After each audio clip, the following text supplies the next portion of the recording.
오늘 본문 17장 1절입니다. 이제 사도 바울이 빌립보를 떠났습니다. 그래서 그들이 암비볼리와 아볼로니아로 다녀가 데살로니가까지 이르게 됩니다. 저를 봐주십시오. 우리가 잘 아는 대로 빌립보는 유럽의 첫 성이에요. 그래서 사도 바울이 거기 가서 이제 첫 번째 교회가 서게 돼요. 그 다음에 이제 핍박을 받아서 더 이상 거기서 복음을 전할 수 없게 되자 그 다음에 이제 옮겨가서 오늘 나오는 도시가 우리가 잘 아는 데살로니가라는 유명한 교회가 쓰는 도시가 됩니다. 이 사도 바울의 전도 사역에서 우리는 이제 몇 가지 특징을 발견하게 되는데, 첫째 특징은 뭐냐? 사도 바울은 자기가 시간을 정하고 움직이지 않았다는 것입니다. 여기에는 1년 있고 여기에는 한 달 있고 그 다음에 어떻게 하고 어떻게 이렇게 시간을 정하지 않고 할 수 있는 대로 그 자리에 머물러서 최선을 다해 복음을 전하고 하나님의 일을 하다가 핍박이 일어나서 도저히 더 이상 복음을 전할 수 없게 되면 그 다음으로 옮겨갑니다. 그러니까 데살로니가에 와서도 똑같았어요. 데살로니가에서도 복음을 전할 수 있는 만큼 최선을 다해 전하다가 또 핍박이 일어나서 도저히 더 전할 수 없게 되니까 그 다음 도시인 우리가 잘 아는 베레아로 또 넘어가게 된다는 것이죠. 무슨 말이냐? 바로 인생의 타임테이블을 자기가 정하지 않고 하나님께 맡겨드리는 사역을 했다는 것이죠. 우리는 너무나 믿음이 있다고 하면서도 인생의 타임테이블을 내가 정하는 거예요. 몇 살까지 학교를 졸업해야 되고, 몇 살까지 취직이 돼야 되고, 몇 살까지 집을 사야 되고, 몇 살까지는 이걸 해야 되고, 늘 이러고, 그게 내가 원하는 시기에 내가 갖고 있는 타임테이블에 안 되면 막 실망하고 우리가 절망하고 또 막 조급해하고 이런 경우가 많다는 것이죠. 여러분, 여러분의 인생의 시간표를 주님께 맡겨드리기를 바랍니다. 그래서 인생은, 모든 인생이 다 꽃피는 시기가 다르고 열매 맺는 시기가 다 다른 거예요. 이왕이면 대기만성이 좋은 거예요. 우리는 너무 조급할 때가 많은 것이에요. 그래서 일본의 어느 할머니는 95세가 돼서 이제 글을 90세가 넘어 깨우쳐서 95세가 돼서 시를 썼는데 그 시집이 일본 최고의 베스트셀러가 되기도 하고, 서양의 어느 유명한 화가는 90세에 취미로 그리던 그림을 발표했는데 아주 세계적인 화가가 되기도 하는 거예요. 그러니까 우리는 이 사도 바울처럼 지금 나에게 주어진 환경에서 최선을 다하고 타임테이블을 하나님께 맡겨드리는 것, 이것이 신앙의 삶이고 이제 사도 바울의 사역의 특징이라고 볼 수 있습니다. 두 번째 특징은 뭐냐? 사도 바울은 꼭 회당을 중심으로 사역했다는 것입니다. 17장 1절을 보면 암비볼리와 아볼로니아로 그냥 다녀갑니다. 왜 여기엔 머물지 않았을까?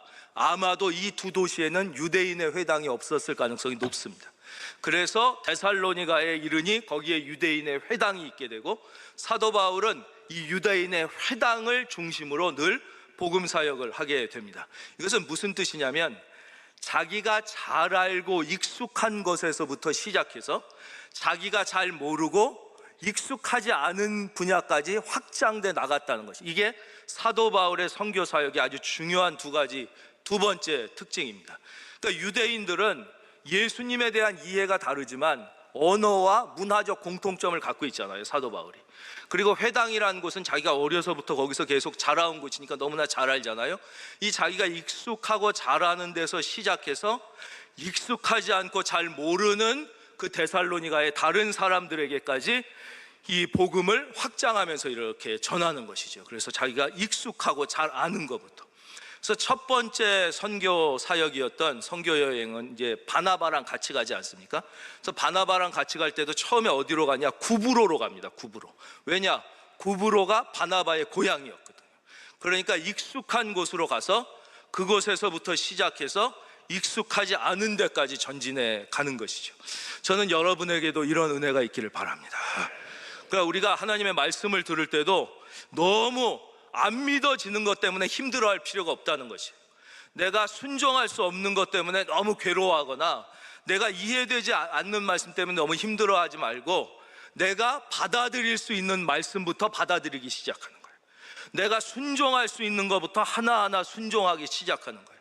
복음도 주님의 일도 뭐 엄청난 일을 하는 게 아니라 지금 내가 할 수 있는 것부터 시작해서 이제 내가 성장하고 나의 믿음의 능력이 커지면서 더 멀리까지 전진할 수 있는 것이에요. 지금 내가 할 수 있는 것이 적다고 낙심하는 것은 이건 믿음의 삶이 아니거든요. 그래서 중요한 것, 복음을 전하는 것부터 내가 믿음 생활하는 모든 것도 익숙하고 할 수 있는 것부터 시작해서, 물론 거기에만 계속 머물러 있으면 안 되죠. 계속 이제 성장하면서 사도 바울처럼 전진하면 되는 것이죠. 세 번째, 사도 바울의 사역의 특징은 사도 바울은 가는 곳마다 하나님이 예비해 두신 소수의 사람을 만났다는 것이죠. 그 소수의 사람들에게 하나님의 말씀을 전하고, 그 소수의 사람이 어떨 땐 한 명이었어요. 빌립보는 루디아 한 명, 그랬다가 그 가족, 어느 곳은 서너 명의 소수의 사람들에게 하나님의 복음을 전하는 거예요. 근데 이 사람들은 사도 바울이 말을 잘해서 예수를 믿은 게 아니라 하나님이 예비해 두신 영혼인 거예요. 예비해 두신. 그래서 이 사람들이 복음을 받아들이게 되고, 이분들과 함께 사역을 하면서 3명이 10명이 되고, 10명이 30명이 되고, 30명이 100명, 1000명, 이렇게 복음이 계속 확장되어 나간 것이죠. 그래서 여러분들도 복음을 전하고 전도할 때 내가 성경에 대해서 잘 모르거나 내가 무슨 특별히 말하는 능력이 없으니 이거 안 되지 않을까, 이렇게 절대 미리 포기하면 안 돼요. 그것은 제일 나쁜 것이죠. 여러분이 복음을 전하면 하나님이 예비한 사람을 만나게 하시는 거예요. 그래서 성경은 뭐라 그래요? 전도의 미련한 방법으로 하나님께서 그 택한 자를 구원하시기를 기뻐하시는도다 그러는 거예요. 그래서 사도 바울은 늘 처음부터 막 많은 사람을 하거나 갑자기 길거리에 나가서 알지도 못하는 사람한테 막 예수 믿어라 이러지 않았다는 것이죠. 하나님께서 예비하신 소수의 사람들에게 먼저 하나님의 말씀을 전하고 그들과 함께 복음을 계속 확장시켜 나갔다는 것입니다. 이것이 이 빌립보와 데살로니가 앞으로도 이 사도 바울의 전도 사역에서 나타나는 몇 가지 중요한 특징 가운데 하나입니다. 그 다음 이제 2절을 보겠습니다. 2절 말씀, 아주 중요한 말씀이기 때문에 2절은 다 같이 큰 소리로 같이 읽겠습니다. 시작. 자기 관례대로 그들에게로 들어가서 새 안식일에 성경을 가지고 강론하며 그랬어요. 바울이 자기 관례대로 그랬어요. 예, 저를 봐주십시오. 이건 뭐냐? 더 쉬운 말로 하면 바울이 자기의 습관대로 이렇게 얘기한 거예요. 더 우리가 그냥 많이 쓰는 말이 있다면 뭐냐? 사도 바울의 스타일이 그렇다는 거예요. 사람마다 스타일이 있잖아요. 예, 스타일이 있는데 사도 바울 스타일은 뭐냐? 바로 성경을 가지고 강론하는 게 스타일이었다는 거예요. 사도 바울은 어디를 가든지 사도 바울 스타일은 하나님의 말씀인 성경을 가지고 강론이 우리가 쓰는 말로 뭐예요? 강해 설교잖아요. 우리가 늘 주일마다 강해 설교하잖아요. 사도 바울의 스타일은 늘 성경을 강해 설교하는 스타일이었다는 거예요. 더 쉽게 얘기하면 사도 바울의 스타일은 성경이었다는 거예요. 한번 따라할까요? 성경. 크게 해주시면 더 감사하겠습니다. 성경. 그러니까 우리 믿는 자의 스타일은 성경, 하나님의 말씀이 돼야 된다. 근데 어떤 사람의 스타일은 신문 뉴스고, 어떤 사람의 스타일은 KBS고, 어떤 사람의 스타일은 JTBC고, 어떤 사람의 스타일은 유튜브야. 그래가지고 유튜브 어느 라인이 자기 스타일인 거예요. 계속. 또 어떤 사람은 반대 유튜브 이쪽이. 그래서 한 가정 안에서 막 부모 자식이 막 싸우는 거예요. 같이 예수 믿는데도 막 왜 그러냐? 하나님 말씀 스타일이어야 되는데 여러분은 말씀 스타일이길 바랍니다. 그렇죠? 근데 자꾸 무슨 뉴스 스타일, 뭐 이당 스타일, 저당 스타일, 뭐 나는 무슨 보수 스타일이다, 나는 지금, 여러분 이데올로기는 단 한 영혼도 구원하지 못해요. 이데올로기는 죽어가는 단 한 영혼도 하나님께로 인도하지 못하는 거예요. 오직 하나님의 말씀인 복음만이 영혼을 살리고 인생을 새롭게 하고, 할렐루야. 예. 그러니까 우리는 무슨 스타일이어야 되냐? 성경 스타일이어야 된다. 성경 스타일. 그럴 때 바로 인생의 부흥이 오는 거예요. 신앙의 부흥은 민족의 부흥입니다. 아멘을 하실 줄 알았는데, 신앙의 부흥은 민족의 부흥입니다. 그런 거예요. 개인의 신앙의 부흥은 이건 종교적 현상이 아니에요. 그 인생이 변화되는 거예요. 마찬가지로 교회가 잘 되는 것은 어떤 종교적 현상이 아니에요. 교회가 잘 되는 것에 민족의 역사와 운명이 달려있는 것이에요. 마찬가지로 여러분의 영혼이 잘됨 같이 범사가 잘 되고 강건하는 역사가 만대에 이르기까지 있을지어다. 이게 하나님의 약속이시잖아요. 하나님의 말씀을 듣고 순종하여 행하는 자, 이게 말씀 스타일이다 이거예요. 말씀 스타일. 말씀 스타일로 사는 자는 내가 천대에 이르기까지 복을 주시리라고 약속하신 것이죠. 이것이, 그래서 우리는 신앙을 이렇게 협소하게 잘못 생각하는 때가 있어요. 여러분, 신앙의 부흥은 곧 민족의 부흥이고, 교회가 잘 되는 것은 민족과 역사가 잘 되는 것이죠. 여러분 마음의 믿음의 부흥은 여러분의 인생의 부흥이고, 한 사람이 믿음으로 바로 서면 그 가문이 일어나게 되어 있는 거예요. 가문이 대대에 이르기까지 일어나게 되는 것입니다. 사도 바울은 이렇게 하나님의 말씀 중심의 삶을 살았다는 거죠. 물론 빌립보에서는 또 회당이 없으니까 뭘 찾았어요? 기도처를 찾았죠. 그러니까 사도 바울의 첫째 스타일은 말씀이고 둘째 스타일은 기도예요.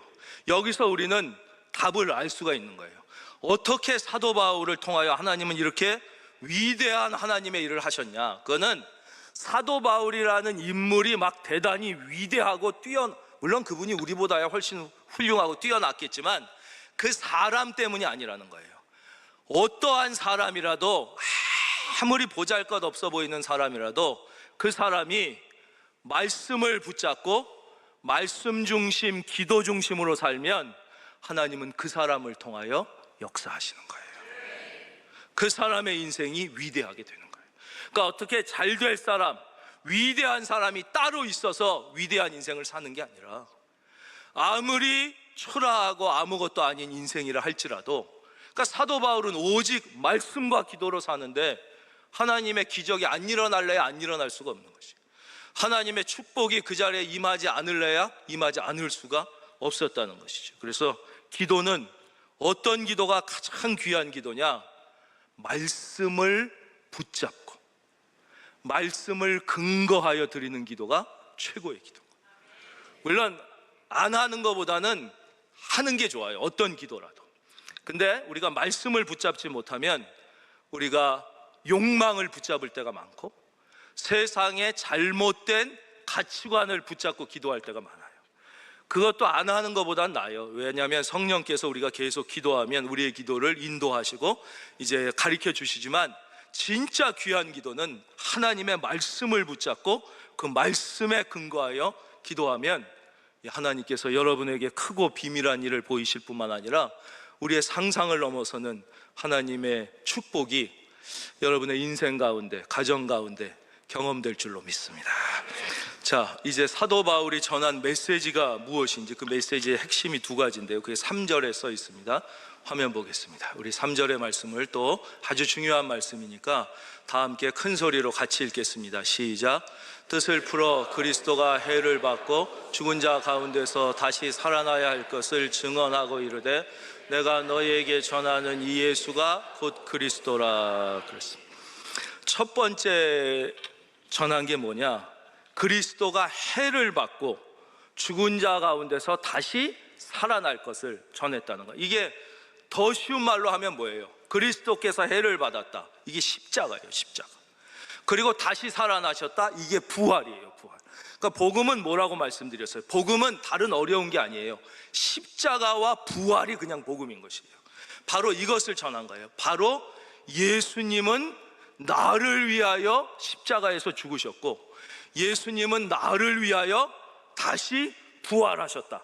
이것이 사도 바울이 전한 두 가지 핵심 메시지 중에 가장 중요한 첫 번째라는 거예요. 이것을 다른 말로 복음이라고 그러고, 우리가 십자가와 부활이라고 그러는 거예요. 한번 따라 할까요? 십자가와 부활. 자, 이제 자기의 심장에 오른손을 얹고 저를 따라 해주시면 아주 감사하겠습니다. 예수님은 나를 위하여 죽으시고 나를 위하여 부활하셨다. 이게 복음의 핵심이라는 거예요, 핵심. 그러니까 우리가 전도하는 것은 다른 어려운 게 아니라 이 나를 너라고만 바꾸면 그게 최고의 전도예요. 예수님은 당신을 위하여 죽으셨고 당신을 위하여 부활하셨습니다. 이것이 복음의 전부라는 것이 복음의 전부. 바로 사도 바울이 전한 게 뭐냐? 바로 이것이에요. 우리를 예수님은 바로 나를 위하여 십자가에 죽으시고 예수님은 나를 위하여 부활하셨다. 이것이 복음이라고요. 복음. 이게 제일 중요한 것을 이렇게 전한 것이에요. 이것이 이제 전도할 때 뭐 다른 뭐 어려운 말을 할 필요가 없는 거예요. 이게 복음의 핵심이에요. 핵심. 두 번째는 뭐냐? 예수가 곧 그리스도라는 거예요. 3절 다시 보겠습니다. 뜻을 풀어 그리스도가 해를 받고, 그렇죠? 바로 십자가, 죽은 자 가운데서 다시 살아나야 할 것, 부활, 이르되 내가 너희에게 전하는 이 예수가 곧 그리스도라. 그러니까 우리에겐 너무 뻔한 것 같잖아요. 그러나 이 속에 어마어마한 구원의 진리가 담겨져 있는 거예요. 즉 예수라는 실존 인물이 있어요.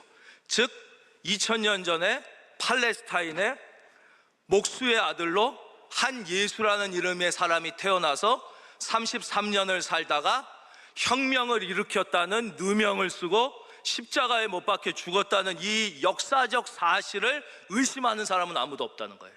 이건 그 어느 역사학자도 그대로 받아들이는 거예요. 이순신 장군이 있고 세종대왕이 있었던 거랑 똑같아요. 근데 문제는 이 예수를 누구라고 생각하느냐, 여기에 구원의 여부가 달려있는 것이. 예를 들면 이슬람교 같은 경우는 이 예수님을 인정해요. 아, 예수님은 훌륭한 분이다. 그러나 예수님은 위대한 선지자 가운데 하나다, 이렇게 생각합니다. 위대한 선지자가 넷이 있는데 그 중에 예수님은 하나다라는 거예요. 그래서 정확하게 얘기하면 이슬람은요, 가장 성공한 기독교 이단 중에 하나예요. 똑같이 하나님을 얘기하지만 예수님도 인정하지만 그 하나님의 아들은 아니야. 우리의 유일한 구원자도 아니야. 그는 위대한 선지자다. 그러니까 뭐 학자들은 뭐 예수를 위대한 성인으로 볼 수도 있고 막 이렇잖아요. 그게 아니라는 거예요. 이 예수님은 곧 그리스도라는 거예요. 그리스도를 다른 말로 하면 바로 그게 구약의 메시아예요. 메시아. 바로 이 예수님이 우리 민족이 수천 년간 바라고 기다리던 메시아다 이거예요. 메시아. 메시아는 무슨 뜻이에요? 더 쉽게 바꾸면 구원자라는 뜻이에요. 구원자. 바로 이 예수님만이 우리의 유일한 구원자다. 이 예수님, 이 역사적으로 33년을 살다가 정치혁명을 일으킨다는 누명을 쓰고 십자가에 못 박혀 죽은 이 예수가 바로 살아계신 하나님의 아들이며 우리가 수천 년 동안 기다리던 유일한 구원자이시며 이분은 지금도 살아계셔서 온 우주와 역사를 통치하시며 인간의 생사화복을 주관하시는 살아계신 하나님의 아들이심을 믿으시면 아멘. 그게 바로 예수는 그리스도다. 예수는 그리스도. 그래서 예수님을, 그게 바로 구원이에요. 구원. 이것만 믿으면 구원을 받는 거예요. 그 이제 우리가 막 여러 가지 이유를 대요. 이걸 못 받아들이는 거예요. 이게 말이 되냐? 뭔가 행함이 있고 착한 일을 하든 아니면 공부를 열심히 하든 돌을 닦든 뭔가를 해야 이게 구원이고 천국이고 있어야 이게 말이 되지. 아무것도 안 하고 그냥 그것만, 예수는 그리스도다, 나를 위하여 죽었다 살았다, 이것만 믿으면 그냥 구원을 받고 하나님의 자녀가 돼. 이게 말이 되냐? 우리는 이런 도전을 많이 받게 되는 것이죠. 소설 얘기 하나 해드리겠습니다. 여러분들이 잘 아시는 유명한 프랑스 소설이죠. 레 미제라블입니다. 원 제목은 불쌍한 사람들이라는 뜻이에요. 그 제목이 레 미제라블, 불쌍한 사람. 거기 장발장이라는 사람이 나옵니다. 이 사람이 조카가 굶어. 그런데 돈이 없어. 그래서 조카를 먹이려고 빵을 훔치다가 그만 잡히는 거예요. 그래가지고 감옥에 3년인가 이렇게, 그 빵 하나 훔쳤다고 3년인가 해가지고 감옥에 들어가게 돼요. 그런데 이 사람이 나를 용서해 달라고, 조카가 굶고 있다고 그래도 용서하지 않고 감옥에. 그러니까 이제 굶어 죽어갈 조카가 너무 걱정이 돼갖고 이 사람이 그만 탈옥을 해요. 탈옥을 하다가 또 붙잡히게 돼요. 그러니까 형량이 10년으로 막 넘어가. 그러면 안 돼. 또 탈옥하다. 그래서 결국 얼마를 감옥에 있게 되느냐? 빵 하나 훔쳤다가 19년을 감옥에 있게 되는 거예요. 19년을 감옥에 있다가 19년 만에 그것도 가석방을 받아가지고 나오게 됩니다. 그러면 그 당시에는 주민등록증이 아니라 이 죄수증을 늘 갖고 다녀야 돼요. 그렇지 않으면 다시 감옥에 잡히는 거예요. 늘 죄수증을 들고 다니는 거예요. 그리고 이 사람을 쫓아다니는 자베르라는 형사가 있어요. 이 사람은 이 나쁜 놈, 네가 세상에 나간다고 착한 사람이 될 것 같냐? 나는 끝까지 너의 뒤를 쫓아다니면서 네가 잘못하면 또 잡아서 감옥에 쳐넣겠다. 그래서 이 자베라는 형사가 계속 뒤를 쫓으면서 장발장이 뭐 잘못한 거 없나 이걸 계속 보고 있는 거예요. 그러니까 이 장발장이 잠을 자려고 그래도 19년이나 감옥을 살았던 흉악범 우리 못 잔다고, 뭐 취직을 하려고 그래도 아니 이런 흉악범 취직도 안 돼, 잘 데도 없고, 이제 배를 굶다가 추위에 지쳐서 교회에서 이제 앞에서 잠들게 되는 거예요. 이거를 보고 이제 교회에서 이렇게 추운데 이러면 안 된다고, 그래도 교회에 들어와서 주무시라. 그래서 이 사람을 들어온 거예요. 그것을 미리엘이라는 이름의 주교님이 있어요. 주교님은 신부님 중에 높은 사람이에요. 그 주교님이 얼마나 추위에 떨고 고생입니까? 여기서 저녁에 식사를 하시죠. 그래가지고 따뜻한 스프와 이제 빵을 주는 거예요. 근데 보니까 다 신부님의 은쟁반, 그때는 은이 제일 비싼 건데 은그릇 막 이런 걸 쓰는 거예요. 막 이제 장발장은 뭐 고맙다는 말도 못하고 막 허겁지겁 배고파서 막 먹었어요. 그랬는데 이 신부님이 이 늦은 밤에 어디를 가겠습니까? 오늘 하루는 여기서 유하고 내일 아침까지 든든히 먹고 그리고 길을 떠나시오. 그래서 잠자리를 딱 만들어 준 거예요. 그래 이 장발장이 거기서 자는데, 자꾸 자는데 아까 은쟁반이 아른아른 거예요. 은그릇이, 은쟁반 하나면 내 1년치 월급인 거예요. 은쟁반 하나면 내 1년치 그걸 고민하다가 결국 일어났죠. 그래서 몰래 가가지고 거기 부엌에 가서 모든 은그릇과 은쟁반을 다 훔쳐가지고 이제 큰 자루에 넣고 도망가는 거예요. 도망가는데 이 사람의 뒤를 계속 뒤쫓고 있던 형사들이 있었어요. 그러니까 탁 잡힌 거예요. 예이 그럴 줄 알았다 이 천하의 나쁜 놈아, 네가 이 은그릇과 은쟁반을 도둑질했지. 그래서 잡아서 막 때리면서 끌고 와가지고 교회에 가서 신부님 앞에 팍, 이런 천하의 죄인이 이 은그릇과 은쟁반을 훔쳤습니다. 그래서 바로 그때 미레일 주교가 뭐라 그래요? 아닙니다, 제가 다 선물로 준 것입니다. 아니 당신은 훨씬 더 비싼 내가 준 은초대는 왜 안 가지고 가셨습니까? 이 은초대가 진짜 비싼 건데 이것까지 가지고 가십시오. 그래서 그 은초대까지 가지고 가서 오래오래 행복하게 잘 살았다는 거예요. 이제 뒤에 스토리가, 자 보세요. 여기서 장발장이 한 게 뭐가 있어요? 그는 그대로 죄인이에요. 아무것도 한 게 없어요. 그런데 미리엘 주교의 딱 한마디, 이것은 훔친 것이 아니라 내가 선물로 준 것입니다. 아니 왜 은초대까지 줬는데 은초대는 안 가져? 이 한마디에 갑자기 죄인이 은초대와 은쟁반까지 갖고 사는 의인이 된 것이에요. 이것을 한 단어로 뭐라고 그래요? 은혜라고 하는 거예요. 은혜. 한번 다 같이 하겠습니다. 은혜. 바로 이게 구원이에요. 바로 우리는 말할 수 없는 죄인이, 우리는 장발장이야. 그런데 예수님의 그 내가 너를 용서했다는 그 보혈의 한마디가 우리를 모든 죄에서 자유롭게 하고 하나님의 자녀를 만들어 주시는 거예요. 그래서 예수님만이 유일한 구원. 거기서 무슨 장발장이 갑자기 청소를 했어요, 뭐 그게 아니에요. 아무리 청소를 하고 착한 일을 해도 장발장은 그대로 죄인이에요. 그러나 미리엘 주교의 한마디가 그의 운명을 송두리째 바꿔놓는 거예요. 여러분의 운명이 예수 안에서 바뀌었음을 믿으시면 아멘. 그래서 우리는 왜 누구든지 그리스도 예수 안에 있으면 새로운 피조물이라. 우린 예수 안에서 완전히 새로운 존재가 된 것이죠. 그 다음 보겠습니다. 이제 4절이에요. 4절.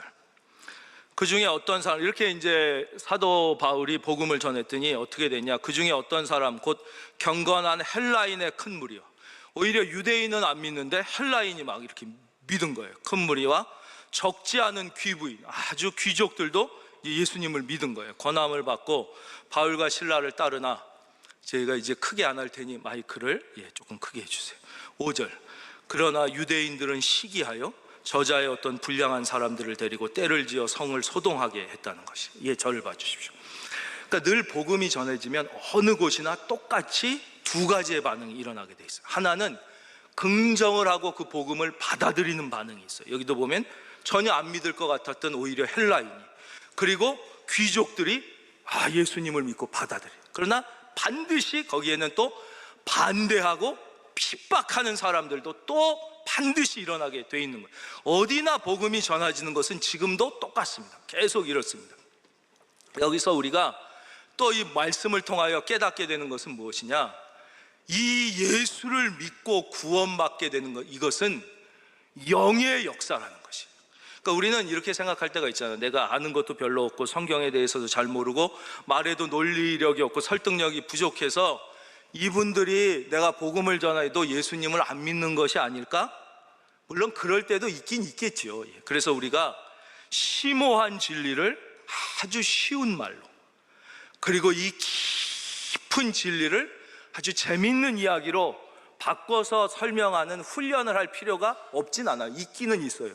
그러나 여러분, 아주 쉽고 논리적으로 딱딱 맞게 너무나 멋있게 복음을 전했다고 그래서 다 예수님을 믿습니까? 그렇지 않다는 거예요. 아무리 사도 바울이 전해도 안 믿는 사람은 안 믿는다는 거예요. 그 왜 그런 줄 아십니까? 바로 우리가 예수님을 믿고 구원받게 되는 것은 지성의 문제가 아니라 영혼의 문제이기 때문에 그런 거예요. 즉 하나님의 영, 성령이 역사하셔서 감동해 주셨기 때문에 우리가 마음을 열고 복음을 받아들이게 된 거지, 뭐 인간의 지혜와 지식의 말이 좋아서 그런 게 아니라는 거예요. 여러분, 복음을 전할 때 성령을 의지하여 전하시기를 바랍니다. 이것을 확대하면 모든 주의 일을 할 때도 마찬가지로 주님의 일은 인간의 지혜와 능력으로 되는 것이 아니라는 것이죠. 바로 하나님의 영이 역사하실 때. 그래서 학기에 나오잖아요. 이것은 힘으로도 안 되며 능으로도 안 되며 오직 나의 영으로 되느니라. 또 하나는, 그렇다면 왜 복음을 거부하는가 하는 것이. 이것도 이유는 뭐 합리적으로 어떻게 처녀가 잉태하느냐, 어떻게 믿는다고 구원을 받느냐, 논리적으로 말이 안 된다, 어떻게 죽었던 사람이 다시 살아나느냐, 왜 이렇게 기독교는 독선적이라서 안 믿는다, 뭐 아니면 교회 다니는 사람들이 더하더라고, 많은 이유와 핑계를 대지만 실제는 예수를 믿지 못하는 것도 영적인 문제라. 악한 영의 역사를 뛰어넘지 못하는 거예요. 그러니까 자기는 모르지만 이 예수님을 믿어 구원받게 되는 것과 이 복음에 저항하는 것은, 이것은 영의 문제라는 거예요. 영의 문제. 우리가 그것을 또 깨닫게 됩니다. 그러니까 뭐 우리가 인간이 많은 지식과 합리적 설명을 한다고 반드시 예수 믿는 것도 아니고, 그러니까 보세요. 이전에 빌립보에서 일어났던 사건을 보면 거기에는 그냥 갑자기 지진이 일어나니까 간수가 난데없이 선생님이요, 제가 어떻게 하여야 구원을 얻으리까 그러잖아요. 그래서 사도 바울이 뭐라 그래요? 밑도 끝도 없어. 여기는 아무 맥락도 없이 난데없이 주 예수를 믿으라, 그리하면 너와 내 집이 구원을 받으리라. 근데 그냥 아멘 그러고 믿었단 말이에요. 아무 논리가 없잖아요. 여기에 진짜 우리말로 밑도 끝도 없고 아무 맥락이 없어도 그냥 그 자리에서 예수를 믿게 되는 역사가 일어나요. 왜요? 이게 영적인 사건이기 때문에. 나 또 거부하는 것도 마찬가지라는 것이죠. 이게 우리의 설명이 부족해서 그런 게 아니라는 것이죠. 영적인 배경이 깔려 있다는 것을 우리는 꼭 기억해야 됩니다.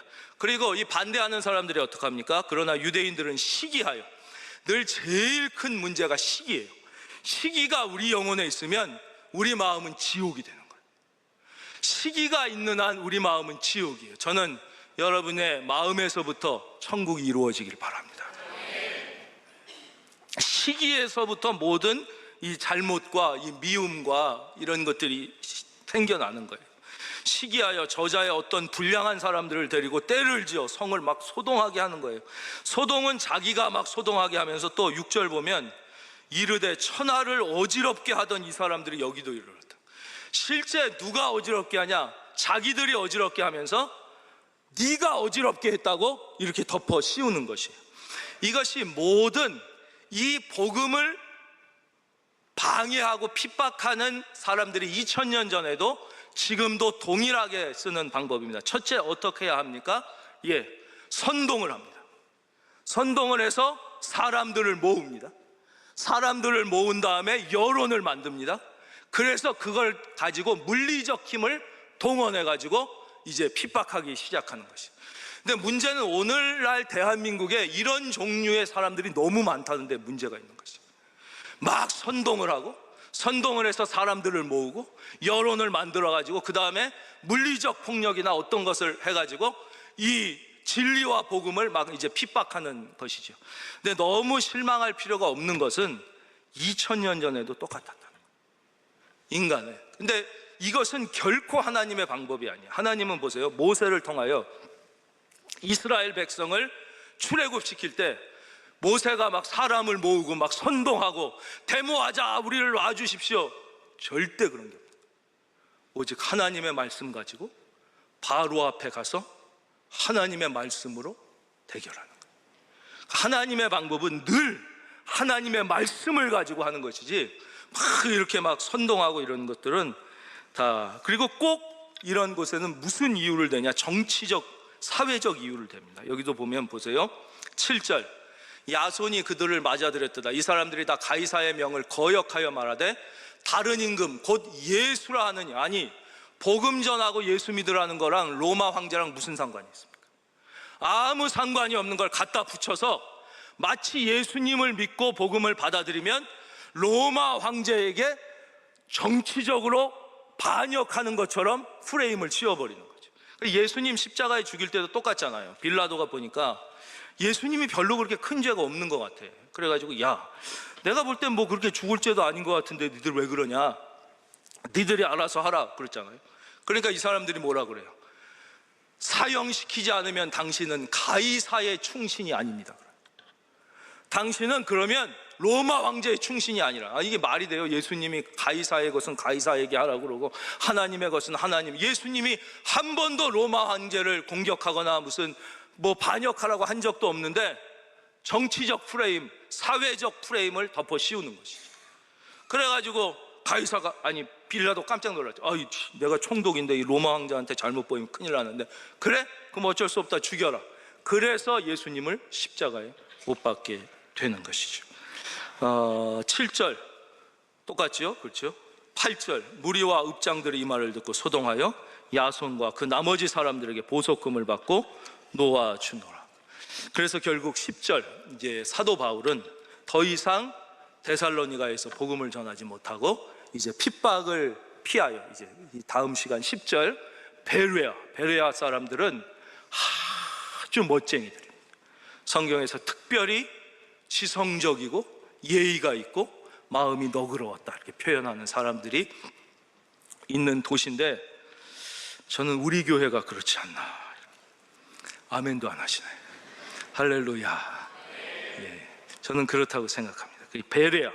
베레아로 가게 됩니다. 오늘 말씀 제목이 허송세월이었습니다. 여러분, 우리가 하나님이 우리에게 주신 물질과 시간과 능력을 가지고 정말 하나님 앞에 의미 있는 일, 하나님 보시기에 기뻐하는 일이 아니라 하나님 앞에서는 아무 쓸데없는, 천국의 하나님 앞에 가서는 아무 무가치한 쓰레기 같은 일, 그 일만 하느라고 우리의 모든 시간과 물질과 능력을 다 쓰면서 허송세월하고 있지 않냐 하는 거죠. 진짜 값어치 있는 일, 진짜 하나님이 기뻐하시는 일, 진짜 의미 있는 일, 한 영혼이라도 더 예수 믿어 구원받게 하는 일. 할렐루야. 우리에게 주신 시간과 물질과 능력을 이 일에 쓰라고 주님이 말씀하시는 거예요. 그렇지 않은 것은 우리가 열심히 사는 것 같고 바쁘게 사는 것 같고 다 허송세월인 거예요. 아무 하나님 앞에 의미 없는 허송세월만 보내고 있게 되는 것입니다. 우리 사랑하는 큰은혜 교회 모든 성도님들은 단 한 분도 이 허송세월 하는 일 없이 하나님 앞에 설 때 큰 칭찬을 받고 믿음의 명문가를 이루게 되시기를 주님의 이름으로 축원합니다.